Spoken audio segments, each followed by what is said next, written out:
1º de abril de 1964, o Brasil testemunha a intervenção militar, depondo o até então presidente eleito de forma democrática, João Goulart.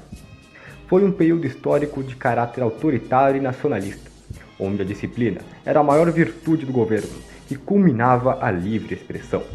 Grande parte dos opositores a tal ideia surgem com confrontos armados e táticas de guerrilha, gerando grande desordem e caos urbano.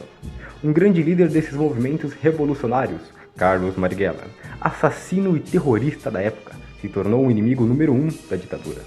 O mesmo, em 1968, escreveu O Mini Manual do Guerrilheiro Urbano, livro que incitava as forças rebeldes da época contra o regime.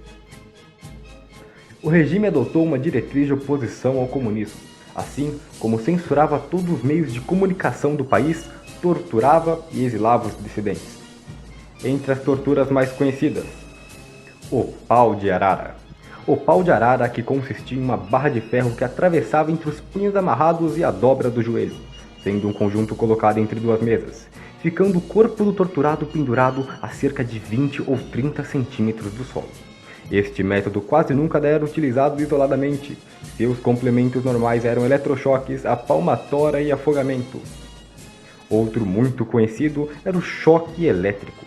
O choque elétrico foi um dos métodos de tortura mais cruéis e largamente utilizado durante o regime militar.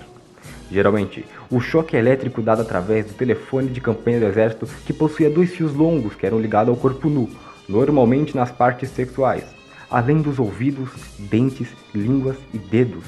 O acusado recebia descargas sucessivas ao ponto de cair no chão.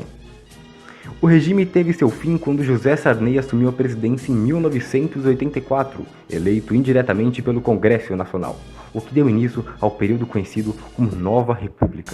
Observar as leis, promover o bem geral e sustentar a união, a integridade e a independência do Brasil. Beleza? Tá bem? O que você acha que foi a ditadura? Bom, ditadura militar para mim foi uma ideia imposta, né, pelos militares ao povo, onde não se tinha liberdade de expressão, né, onde não se tinha uma certa liberdade. E você é a favor ou contra da ditadura hoje no Brasil? Não sou a favor da ditadura, tem algumas ideias que eu até considero que seria bom para o país, mas em geral não. Não? Tudo bem. Então, o que você acha que foi a ditadura no Brasil? Eu acho que foi uma sacanagem, porque ninguém tinha conhecimento do que estava acontecendo e que foi muita coisa fora tipo, do que tinha planejado. Você é a favor ou contra? Não, eu sou contra. Por que você é contra? Eu acho que, tipo, muita gente, como eram ditadas as regras, todo mundo, tipo, tinha, é isso, isso, isso. Não, mas o povo tinha um pensamento atrás das regras. E você tem medo da ditadura? Claro, com certeza. Vai que alguém que tipo, não tem conhecimento de alguma coisa, vem e coloca um negócio e fala assim, eu vou aceitar porque eu não tenho conhecimento, então... É isso. Pronto. Opa, Rafa, o que foi a ditadura pra você? Peraí. Tá vendo, cara? Dá um branco. Cara, a ditadura pra mim foi um golpe militar financiado pelo governo norte-americano pra reformular o governo capitalista aqui no Brasil. Você é a favor ou contra dela hoje implantada no Brasil? Aí eu fico em cima do muro. Por causa que a gente perde, querendo ou não, na ditadura, a gente perde nosso direito de expressão, né, liberdade de escolha, só que tem um porém, tipo, tem um lado bom nela, que tipo, acabaria mais com a criminalidade e tal. Só que, na minha opinião, no momento eu sou contra a ditadura no Brasil. Entendi.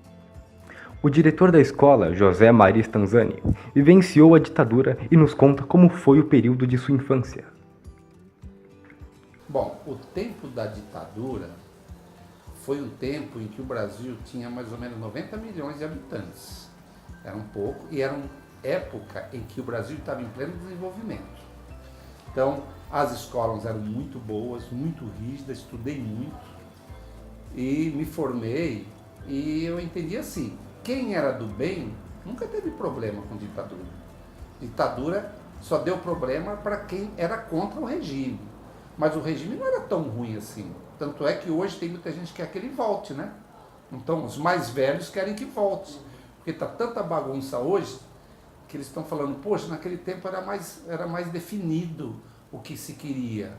Então é isso. Então eu vivi na ditadura, teve os movimentos revolucionários, MR8, o Ato Institucional 5, que proibia direitos. Mas por que o governo fazia isso? Porque existia uma turma que queria desafiar o governo, eles queriam implantar o comunismo, então era guerrilha. Então o governo não deixava implantar comunismo aqui, então eles venceram o comunismo. Na época, você já teve ouvido falar de Cuba? Cuba era uma ilha fraca de poderio, né, de quem estava lá, tanto é que foi fácil para o Fidel Castro e o Che Guevara, com guerrilheiros, tomar o poder. Agora, o Brasil, muito grande, nunca iam conseguir. Era muito grande, precisaria ter um exército de muita gente para poder acabar com aqui. Não conseguiram, né? Virou isso. E você gostaria que o Brasil voltasse a ser governado pelo ditador? Não, porque o mundo atual, no século XXI, né, 2018, século XXI, não cabe mais ditadura no mundo. Pela globalização que nós estamos hoje, né, sistemas de comunicações muito rápidos, muito difundidos, hoje não é mais ditadura, hoje é o quê? O da lei, da ordem e do liberalismo. Então você tem que conviver com argumentação, não é mais com força. Então não cabe mais ditadura.